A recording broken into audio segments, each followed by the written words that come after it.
Sim. Maravilha. Então, vou projetar aqui.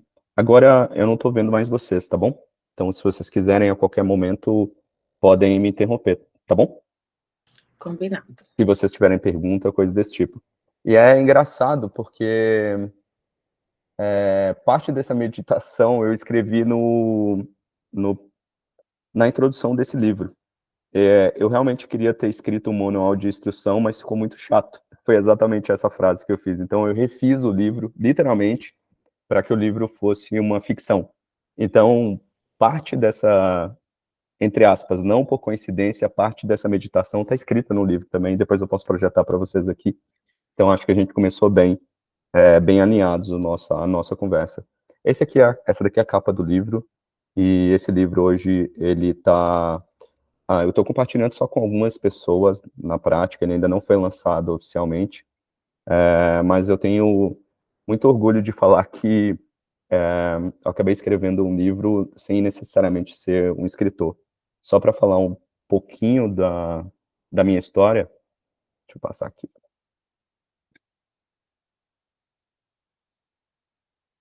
Estão vendo o slide passando aí? Não, tá no primeiro ainda. Não, tá bom. Agora sim. Agora passou. Então, só para falar um pouquinho da minha história, originalmente eu sou formado em ciência da computação, não tem absolutamente muita coisa a ver com teologia, e eu também trabalho com marketing digital, que não tem nada a ver com a minha profissão.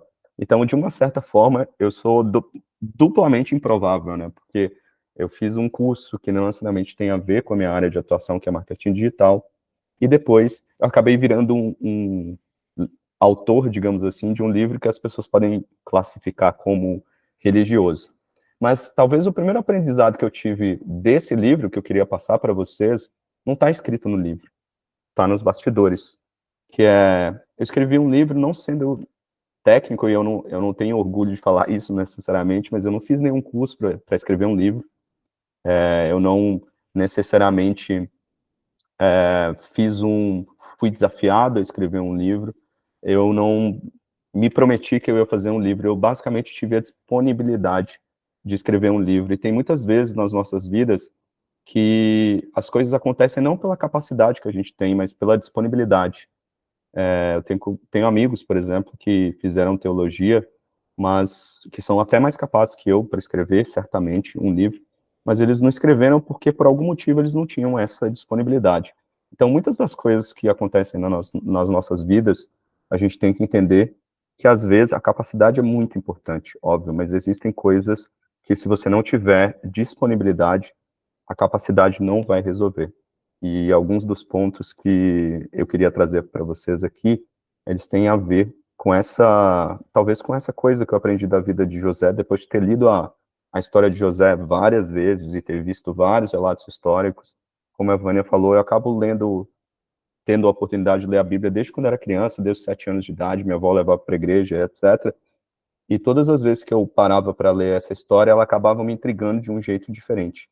Então, de uma certa forma, a gente chegou aqui, não pela minha capacidade de escrever novamente, mas por uma certa disponibilidade de ter sido inspirado para poder escrever esse livro. E eu espero que essa inspiração acabe, de uma certa forma, contagiando vocês aqui, tá bom? Então, falando de improváveis, tem uma pessoa aqui que eu gostaria de trazer para vocês, chama Amir Hassan. Essa pessoa, ela nasceu numa família de muitos irmãos, ela teve uma infância relativamente interessante, até que seu pai acabou perdendo o emprego.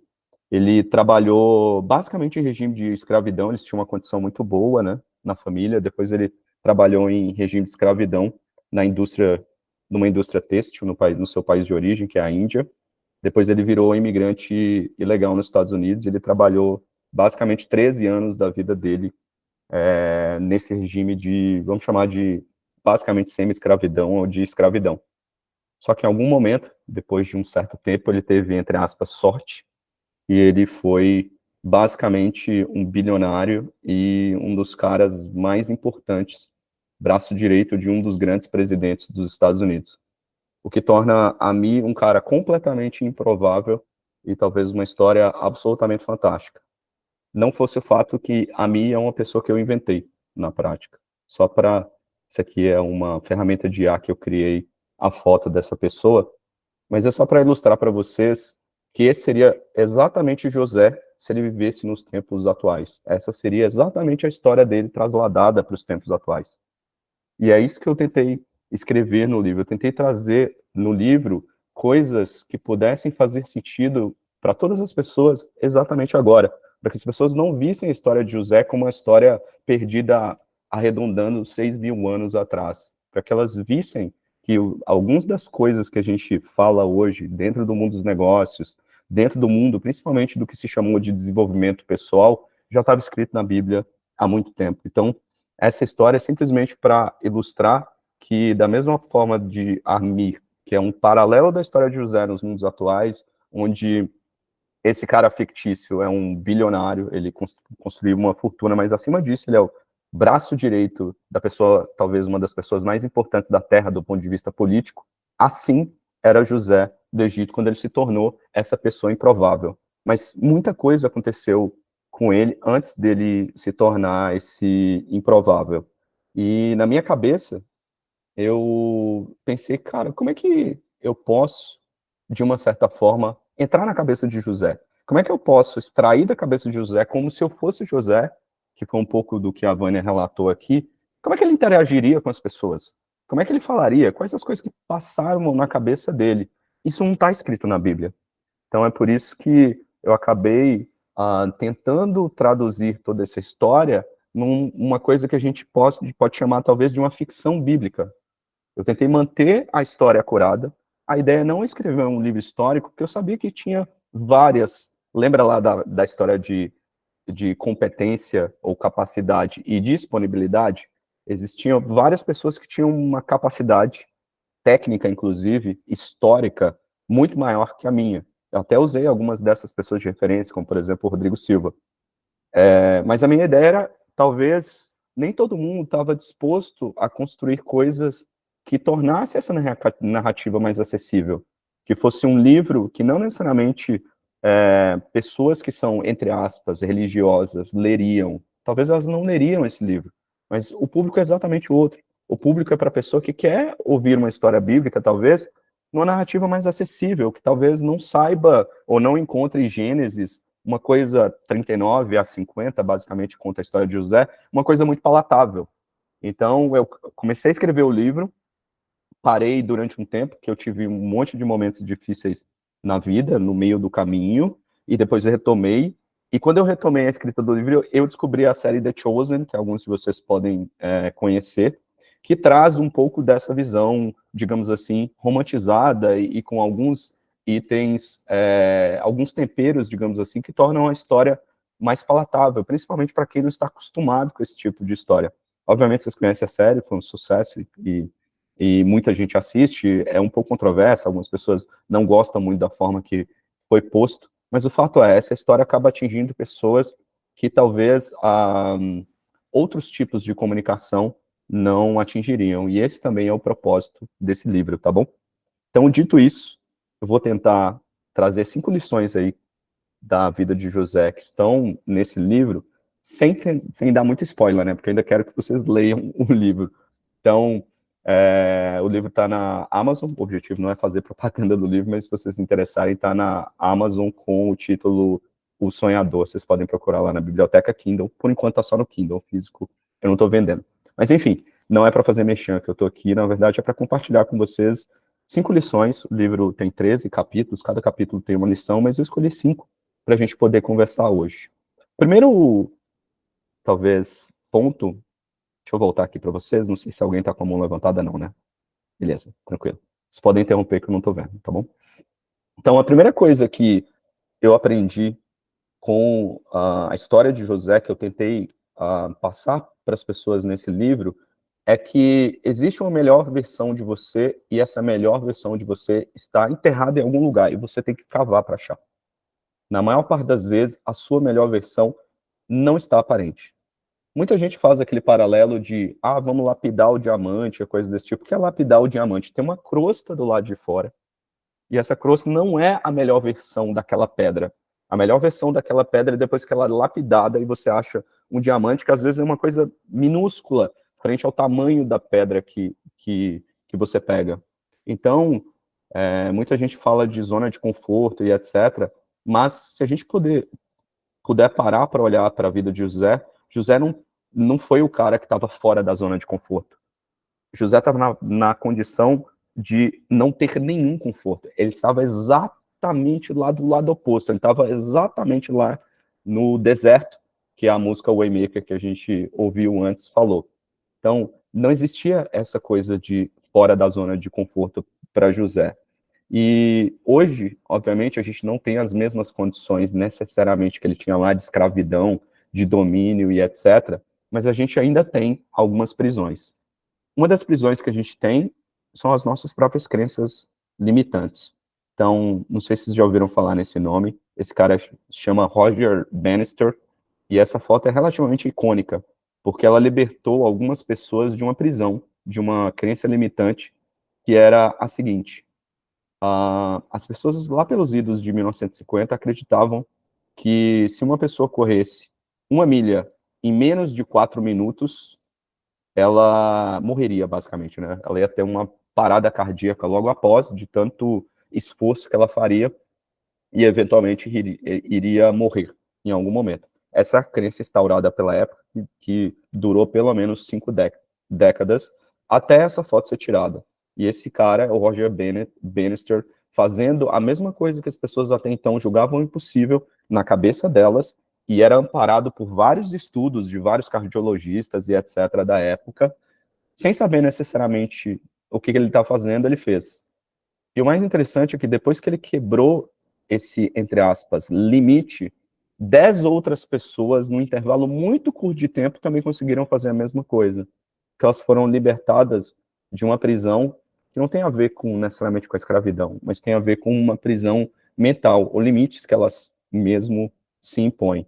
E aqui eu não estou falando que a gente tem que correr todos os riscos do mundo, que a gente tem que se arriscar até uma parada cardíaca, mas a gente tem que saber reconhecer os nossos próprios limites e quando eles são autoimpostos. Esse cara era um corredor também. Ele não chegou e fez essa maratona absolutamente do nada. Mas não necessariamente o objetivo dele era quebrar esse paradigma, né, da 1 milha em 4 minutos. Mas ele treinou tanto que ele quebrou.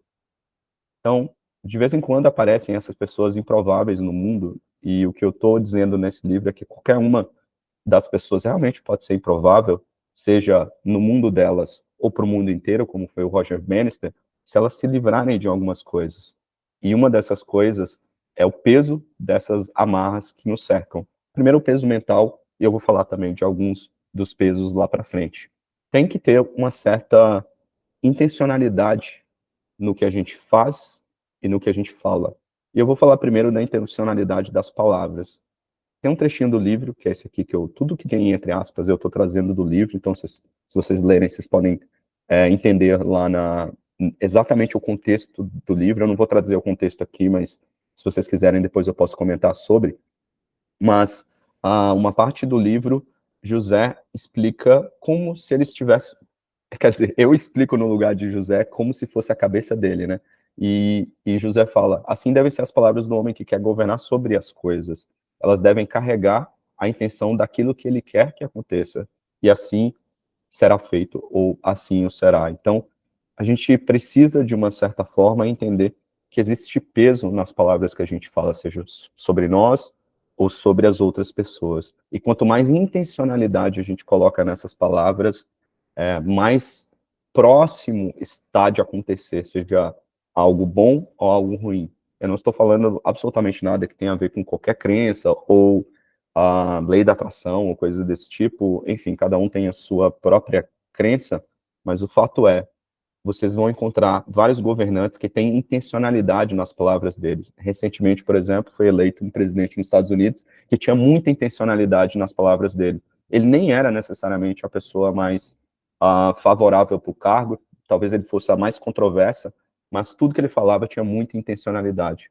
Então, essa intenção, não necessariamente o exemplo desse presidente, vocês não precisam seguir, mas vocês precisam entender que as pessoas que governam têm essa intencionalidade de palavras. E o segundo ponto que eu queria trazer para vocês, que está nesse livro, é que todas essas ações com intencionalidade, elas derivam de um espírito intencional. Tem uma palavra hebraica, que eu gosto bastante, vocês podem anotar para poder depois procurar, que se escreve chutzpah, mas se pronuncia chutzpah. E essa palavra, basicamente, ela resume um pouco da audácia que o povo judeu tem com negócios, por exemplo, ou como nação. O que é essa audácia?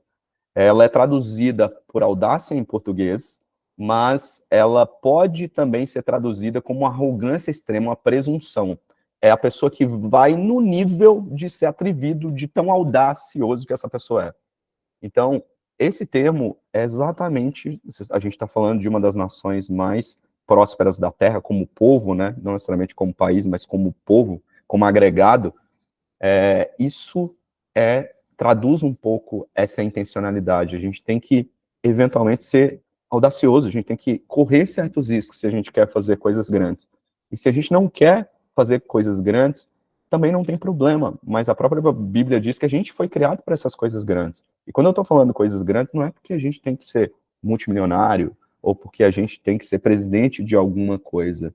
Existem tamanhos de coisas que estão ao nosso alcance. E nessas coisas, a gente tem que ser audacioso. Eu posso dizer que, eventualmente, eu fui audacioso tentando escrever um livro sobre a história de José, sem ser um arqueólogo, sem ser um pastor, sem ser alguém que entende profundamente de teologia. Eventualmente, eu fui até atrevido de me envolver nesse ramo, digamos assim, sem ter experiência prévia. Mas a outra coisa que eu posso dizer é que depois que eu escrevi esse livro, eu escrevi mais dois.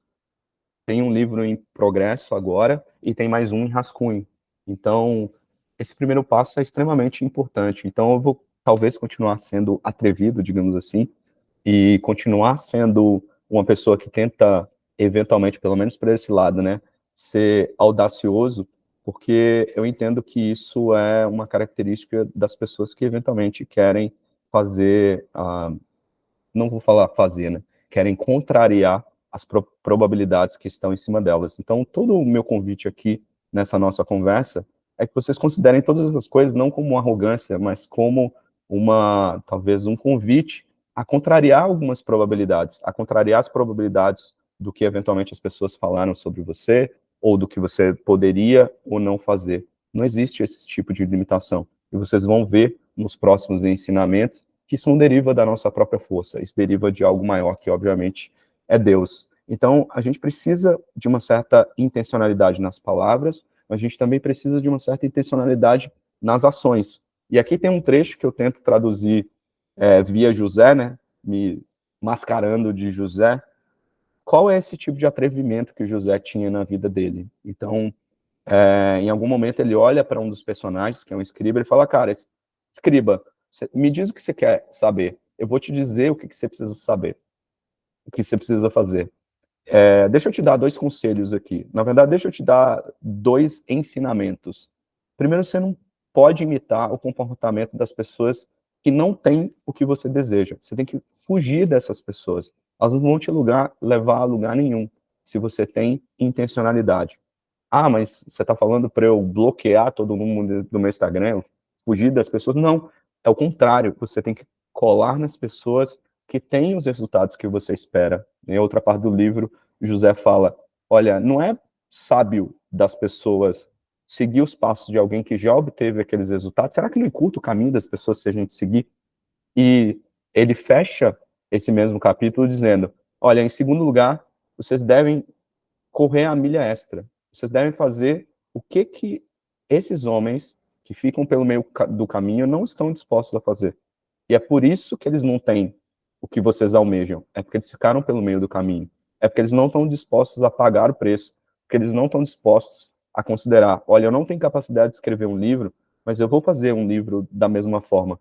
E no caminho, eu vou descobrir o que vai acontecer. Eu digo para vocês, depois de ter estudado a vida de José e de algumas outras pessoas que eu estou escrevendo histórias, né, nesses outros livros, que boa parte desses homens, se eles soubessem exatamente o caminho que eles trilhariam, eles iriam desistir. Se eles soubessem exatamente o que eles iam passar, ao longo de todo esse período, eles iriam desistir. A gente vive uma vida, talvez, e graças a Deus por conta disso, ele está no comando, mas a gente só vê um farol de milha, assim, né? A gente só vê a próxima curva, a gente só vê a próxima reta, até onde o nosso farol consegue chegar. E muitas vezes, se a gente visse o caminho todo, a gente não trilharia. A gente descobre o caminho no meio, e a gente recebe a capacitação à medida que a gente se movimenta. Então, isso aconteceu com José, isso aconteceu com Davi, isso aconteceu com Moisés, isso aconteceu com várias pessoas que eram improváveis. Davi, o menor da casa dele, Moisés, Gago, todas as pessoas altamente improváveis. Elas não eram necessariamente as pessoas mais capacitadas, mas certamente elas foram uma das pessoas mais disponíveis, ao ponto de Davi ser chamado um homem como segundo o coração de Deus. Então, a gente precisa colocar na cabeça que, se por um lado, parece até contraditório o que eu vou dizer, tá bom? Mas eu vou me explicar. Se por um lado a gente tem que ser audacioso, por outro lado a gente também tem que ser um bom servo. Todo governante é primeiramente um bom servo. Se vocês pegarem, por exemplo, o exemplo dos negócios, muitas das pessoas que são CEO de grandes empresas, elas começaram como estagiária, elas começaram passando por diversas áreas, elas aprenderam a servir antes de serem efetivamente capazes de liderar. E um dos motivos pelos quais isso acontece é que elas sabem exatamente o que passa com seus liderados. Eles sabem exatamente quais são os problemas que eles passam. Eles conseguem ler o que eles passaram, porque eles passaram juntos. E hoje a gente tem um termo no mundo dos negócios, trazendo um pouco para o mundo atual, que é a liderança por exemplo.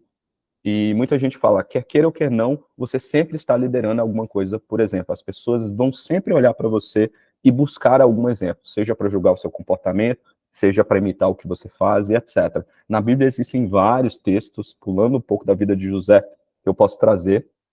Paulo falando sobre ser imitadores dele, como ele é de Cristo, ou o próprio Jesus Cristo dizendo, cara, é maior a pessoa que serve do que a pessoa que é servida. Então, nesse contexto, se de, por um lado, o convite é ser audacioso, o outro convite é ser servo. E muitas vezes as pessoas pensam em servo com aquela cabeça de, entre aspas, de pessoa humilde, digamos assim, onde humilde, nesse caso, está mais ligado a bens materiais do que qualquer outra coisa. E não é disso que eu estou falando do serviço, de ser servo de serviço.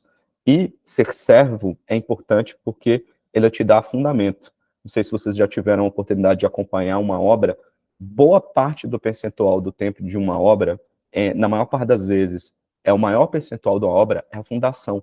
Quanto maior for a obra que você quer fazer, e aí nesse caso estou falando de um prédio ou uma casa, etc., mais tempo você vai gastar com a fundação. Então, servir é como se você estivesse construindo essas fundações, além de conferir para você a autoridade que você sabe fazer desde o básico, que é a fundação, até em cima, até construir o prédio, até eventualmente passar de toda a parte de acabamento e etc. Então entendam ser servo como serviço, algo que vai te conferir autoridade, algo que vai te conferir fundamento para falar sobre o que você tem para falar.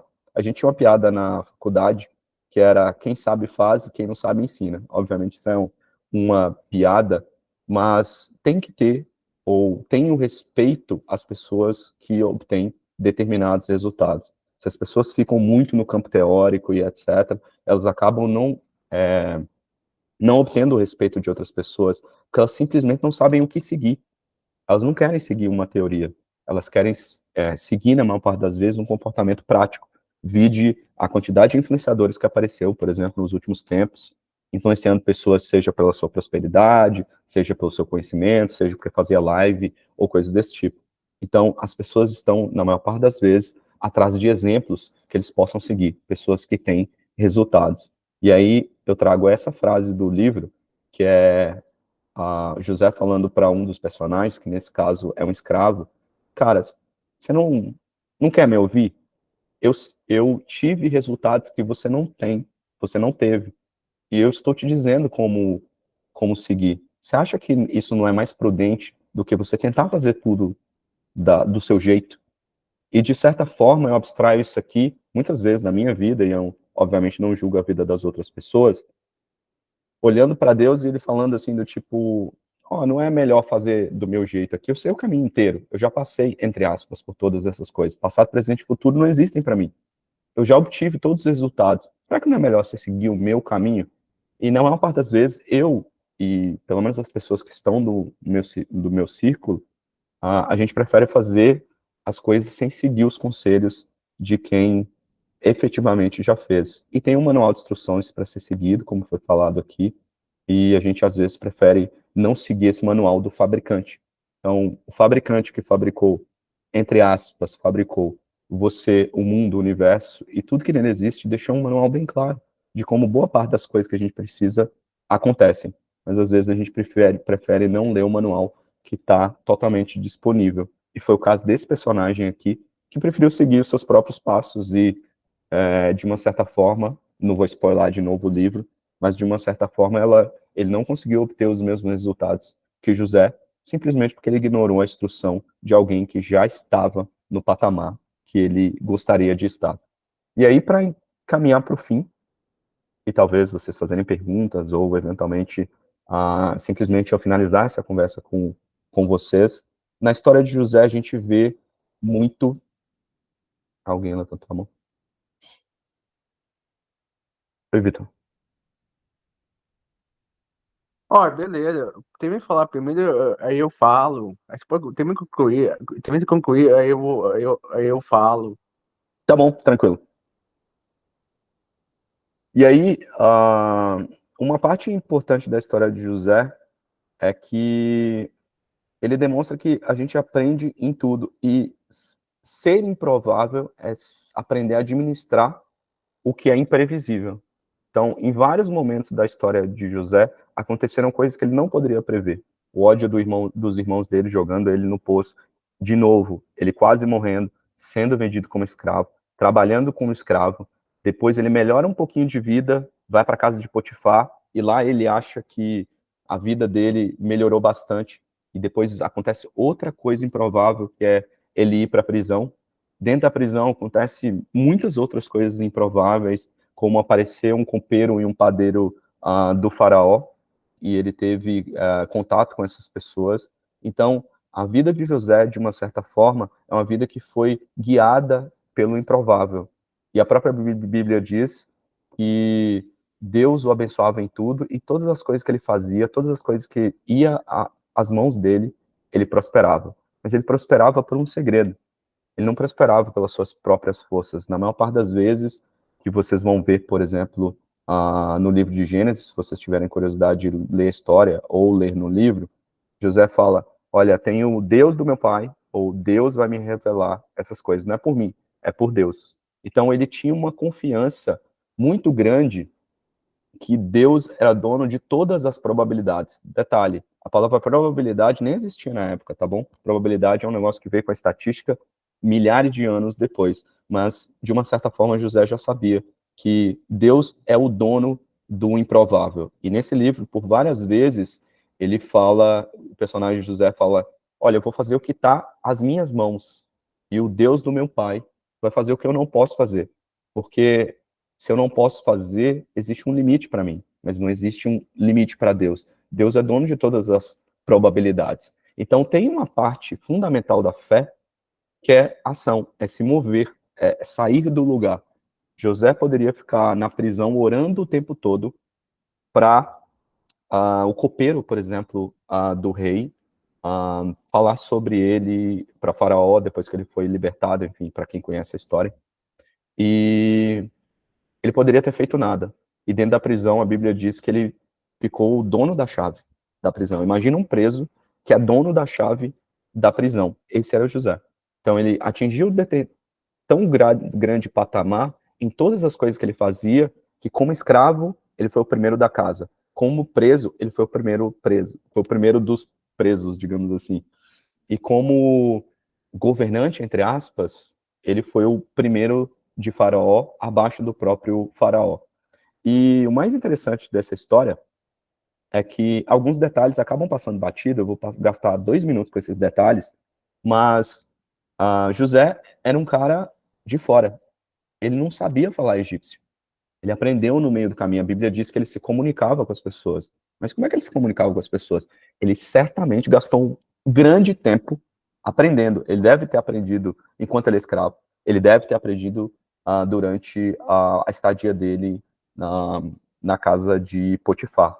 Então, quando José se apresenta para Faraó, a outra coisa que diz muito sobre a fé de José, apesar de não estar escrito fé exatamente na Bíblia, é que ele se apresentou para Faraó antes mesmo de saber qual era o sonho. Porque ele pede para Faraó contar para ele. Então ele falou, cara, ele tinha tanta certeza que, entre aspas, ele tinha a capacidade de interpretar esses sonhos, porque, na verdade, ele teve, num primeiro momento, a disponibilidade, e é isso que é confundido. Todo mundo acha que José, todo mundo não, todo mundo é muita gente, né? Muitas pessoas, quando falam sobre esse texto, acham que José chegou lá já sabendo de tudo. O José foi para lá na pura disponibilidade. A Bíblia diz, não fala que o que ele fez necessariamente, tudo que ele fez, mas diz que ele se barbeou, ele basicamente se pareceu um egípcio, isso faz parte da estratégia de José, também passa um pouco batido esse detalhe, mas ele se apresentou para Faraó parecendo um egípcio, que, por exemplo, não tinha barba. Então, os egípcios não usavam barba, por exemplo. E ele chegou lá basicamente com a disponibilidade dele e com a possibilidade de Deus apresentar para ele qual seria o resultado, qual seria o sonho do faraó. Então, muitas vezes, as coisas que acontecem nas nossas vidas, elas não acontecem exatamente da forma que a gente pediu.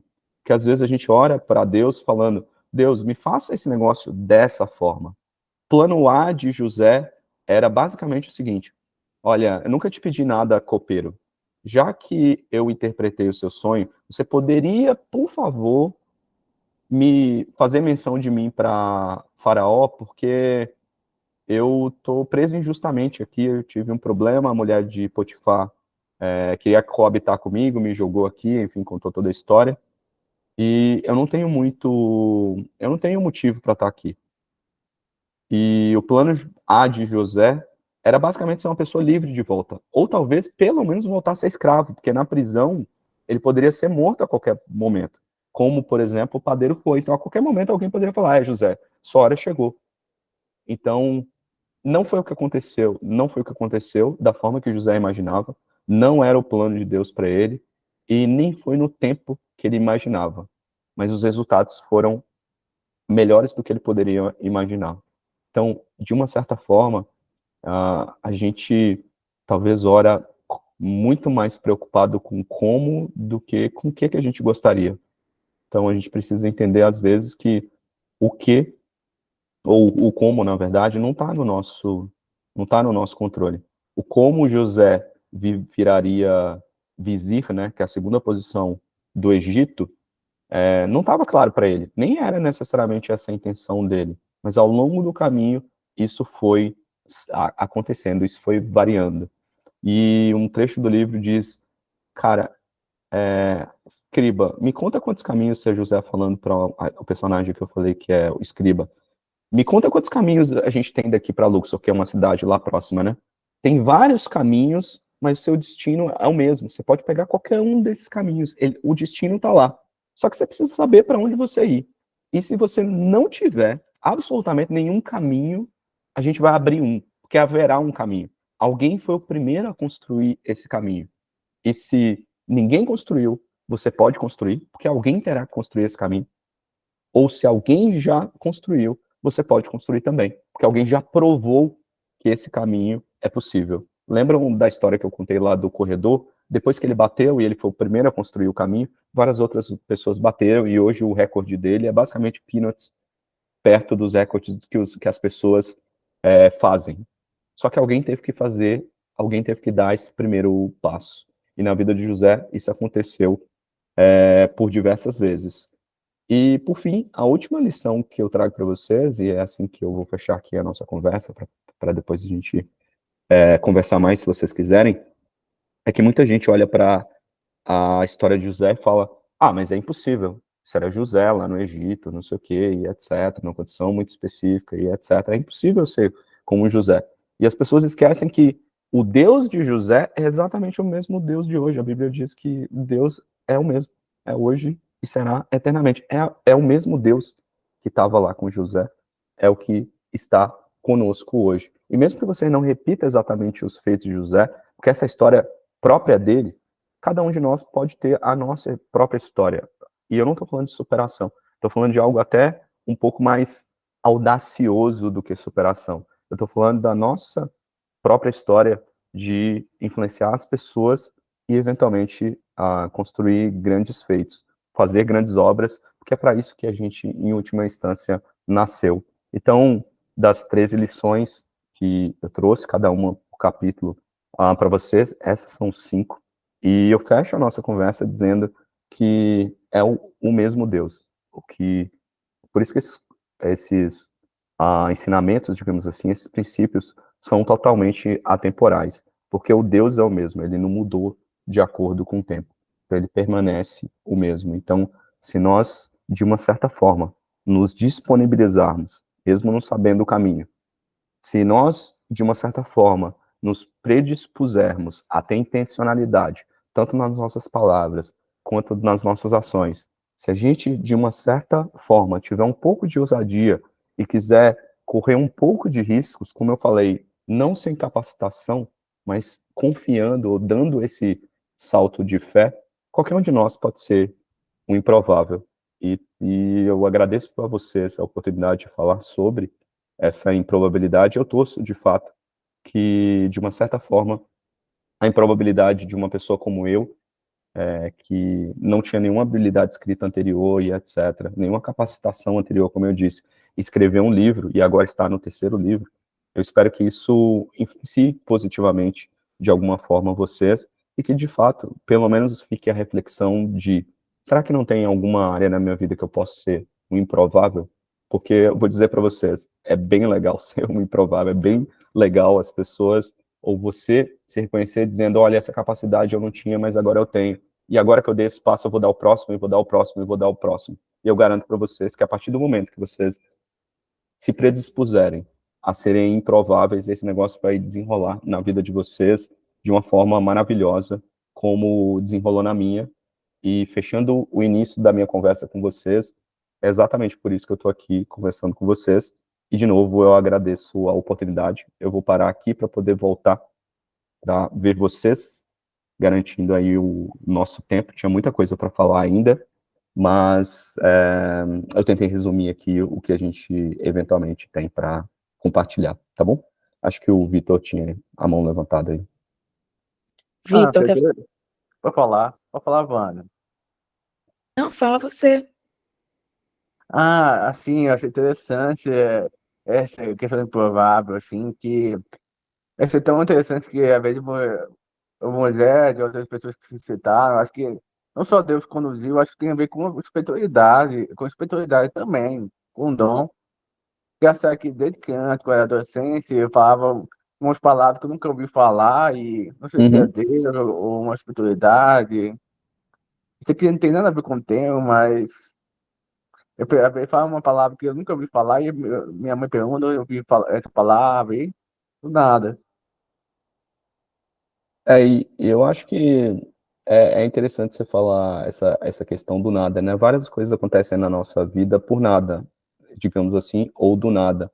Mas certamente em todas elas tem uma intenção de Deus, porque se existe intencionalidade nesse mundo, é a intencionalidade de Deus. Então, o universo, ele roda dentro de uma intencionalidade, nós rodamos dentro de uma intencionalidade, a gente só não descobriu como. E a partir do momento que a gente descobre isso nas nossas vidas, como eu falei, um mundo completamente novo se abre para a gente, assim como abriu para José, abriu para várias pessoas. Então, tenho certeza absoluta que tem uma intencionalidade em você ter esse tipo de, podemos chamar de dom, né?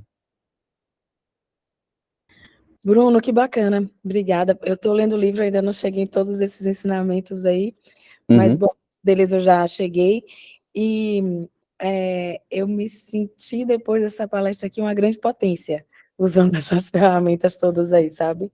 Acho que tudo é possível a partir desses ensinamentos. Fiquei bem feliz. Obrigada por você vir aqui hoje e compartilhar isso com a gente. Que bom. Acho que a principal A principal coisa de sentir uma potência é talvez você entender que você tem acesso a uma potência. Lembra? A gente faz isso na vida, né? Às vezes, a gente fala, nossa, eu tenho acesso ao presidente, eu tenho acesso a Obama, a não sei quem apertou a minha mão, e a gente já se sente tão importante, às vezes, por contato com essas pessoas que na nossa cabeça são melhores que a gente. Imagina você ter contato com Deus, que criou essas pessoas e criou o universo. E é pra gente sentir uma potência mesmo. Eu não estou falando de questões de mindset, nem de coach, e absolutamente nada. A própria Bíblia diz, a gente foi criado para grandes obras. A gente não foi criado para pequenas obras, a gente foi criado para grandes obras. Jesus Cristo diz, olha, vocês estão vendo o que eu estou para os discípulos dele, né? Estão vendo o que eu estou fazendo? Vocês podem fazer coisas muito maiores. Eu vim aqui só para, entre aspas, só, né? Cumprir a minha missão, que é salvar a humanidade inteira. Mas, só pegando o exemplo da Bíblia, né, da história de Jesus. Mas, se for por obras, vocês podem fazer maiores que as minhas, e não tem problema. Vocês estão conectados na mesma fonte que eu, sabe? É exatamente isso. Alguém tem mais alguma pergunta? Algum comentário? Perguntas? Dúvidas? Pessoal que é meio tímido, mas às vezes tem gente que fala. Sem problemas. Dani, quer falar alguma coisa? Eu acho que não. Tímida também. Peraí, meu áudio aqui não estava conseguindo. Então, Achei que você estava tímida. Dani sempre fala aqui no grupo, ela é da diretoria do grupo. eu fico me contendo nos comentários, assim, para não ocupar o espaço dos tímidos que querem se manifestar.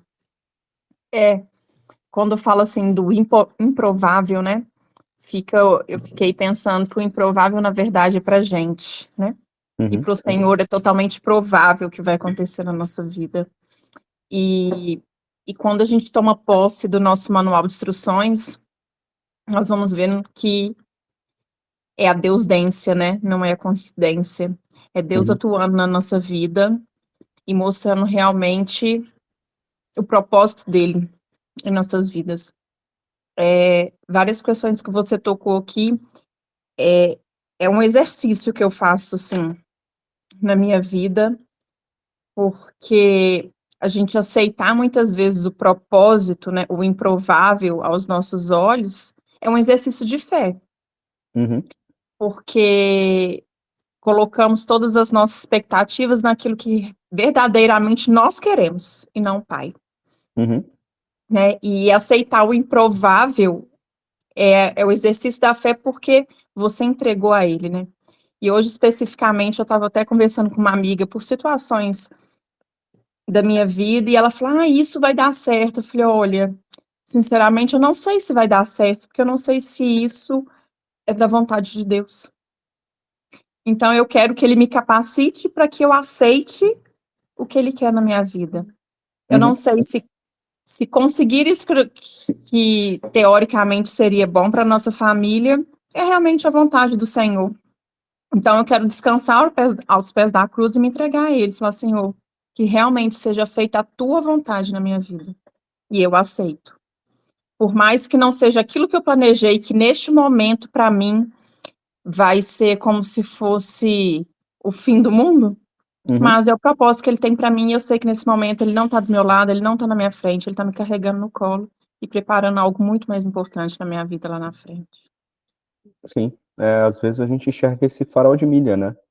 Esse farol de milha, basicamente, que vê a próxima curva, ou vendo, no máximo, a próxima reta. Essa é a nossa limitação como seres humanos, e essa é a importância de a gente estar conectado em alguém que vê tudo. Basicamente, que passado, presente e futuro são a mesma coisa para ele, não tem distinção. E eu conversava até com meu marido hoje de manhã, eu falava assim, nessas situações, para que a gente... Porque nós somos próximos, nós nos afastamos do Pai, né? Porque Ele está próximo da gente. Somos as nossas atitudes, os nossos pensamentos, e que nos afastam dele. Eu falei, olha, nesse momento mais importante não é barganha. Isso que eu sempre gosto de deixar muito claro. Jejum, esmola e oração. Porque nós estando nesse processo, nos deixam mais sensível para perceber os sinais, perceber a mensagem que ele quer passar para a gente.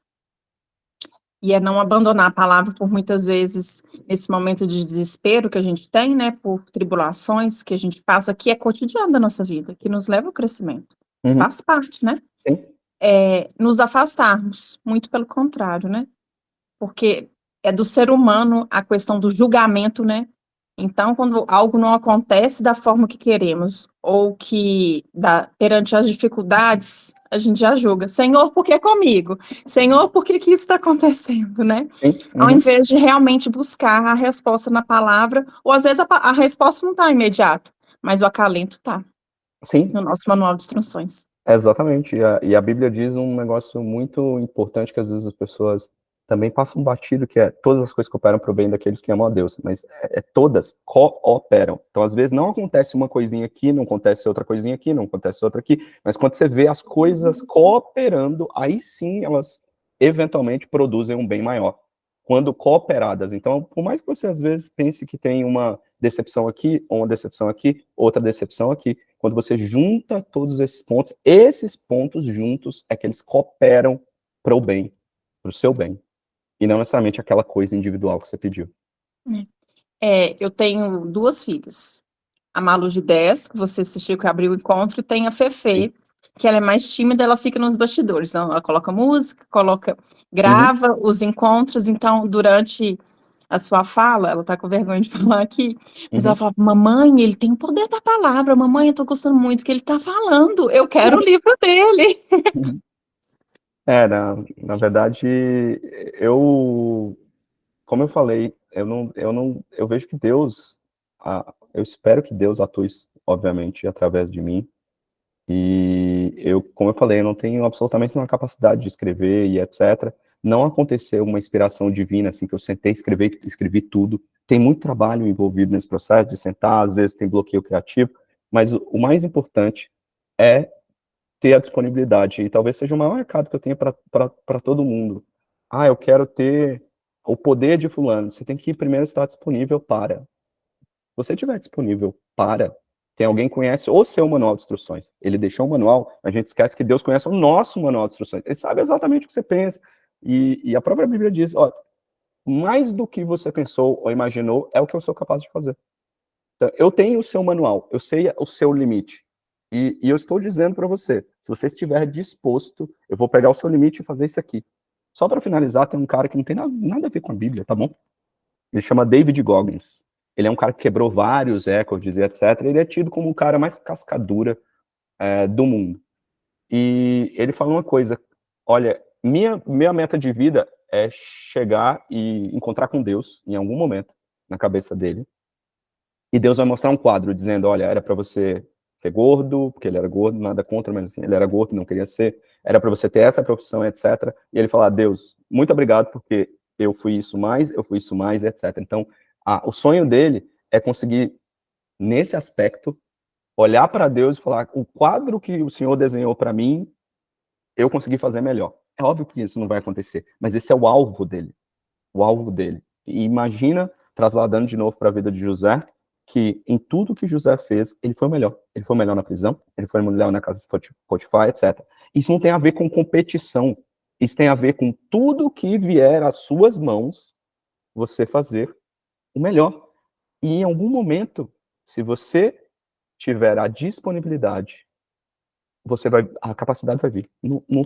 Não tem erro, tá bom? Não tem erro. Se você tiver a disponibilidade, a capacidade vai vir. Depois que eu comecei a escrever, eu me conectei com as pessoas que iam fazer a capa, que eu encontrei a pessoa que fez a edição do meu livro numa mentoria de negócios, que não tem nada a ver com, entre aspas, religião. Eu conheci essa pessoa lá.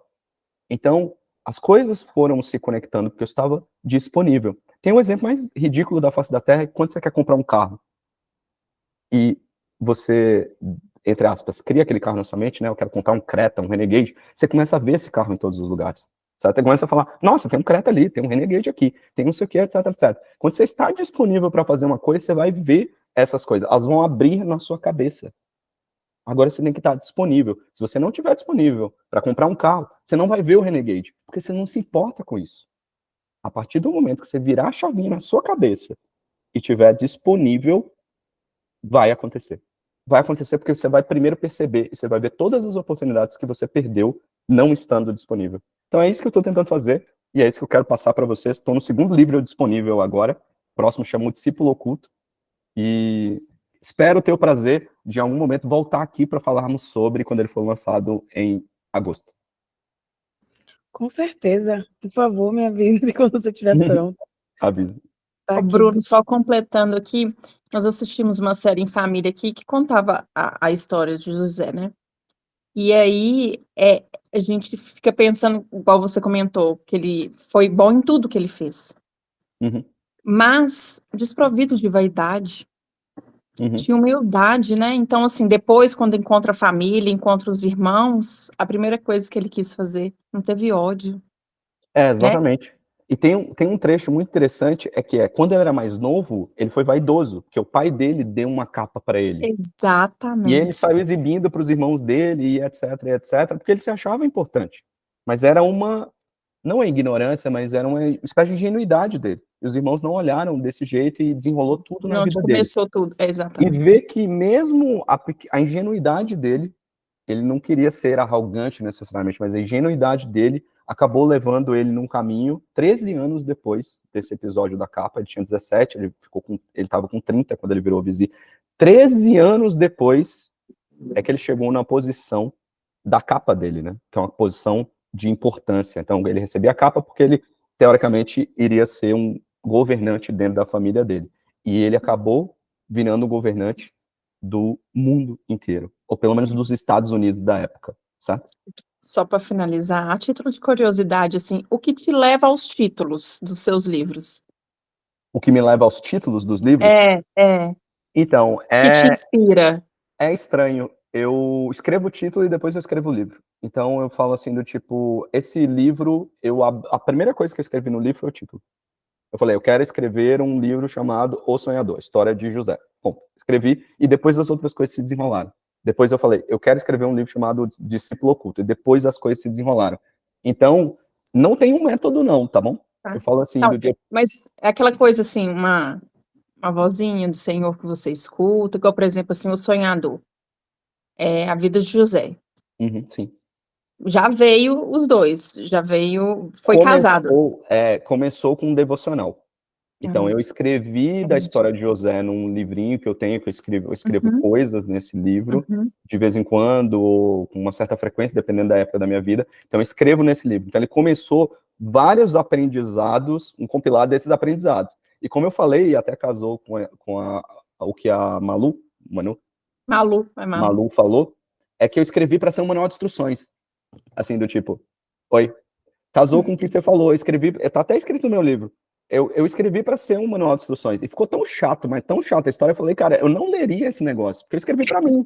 Deixa eu escrever para as pessoas. E aí foi quando eu falei, deixa eu escrever para as pessoas, eu pensei, as pessoas que são religiosas já conhecem essa história. Para que eu vou escrever para elas? E aí sim eu tive uma certa inspiração para escrever para as pessoas que não leriam esse tipo de literatura se não fosse uma história palatável. Então, assim que eu escrevi o primeiro livro, assim que eu escrevi o segundo livro, espero que seja assim que o Senhor me inspire para terminar o terceiro livro. Amém, amém. Muito obrigada, viu? Obrigado a Adoramos. vocês. Espero que não seja só a primeira, né? Seja a primeira de várias, né, Vaninha? Pelo menos a primeira de 3 aí. Isso, exatamente, falou certinho. Beleza. Olha, alguém levantou a mão aqui. Não, já baixaram, não sei quem era. Mas a gente passou um pouquinho do tempo hoje, Bruno, e a gente termina o encontro sempre com um Pai Nosso. Eu queria pedir para você rezar para a gente, pode ser? Pode ser. Vamos lá. Quando você quiser. Pai nosso, que estás no céu, santificado seja o vosso nome, venha a nós o vosso reino, seja feita a tua vontade, assim na terra como nos céus. O pão nosso de cada dia nos dai hoje, perdoa as nossas dívidas, assim como nós perdoamos a quem nos tem devido.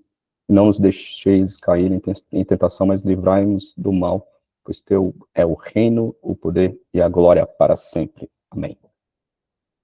Amém. Obrigada mais uma vez, obrigada a todo mundo que ficou aqui até agora, e ótima semana para todo mundo. Boa semana, pessoal. Deus abençoe. Gravação, tá, para vocês. Amém. Tchau, tchau. Gente. Uma boa semana. Os pedidos de orações, fiquem tranquilos que vamos orar por eles, tá bom?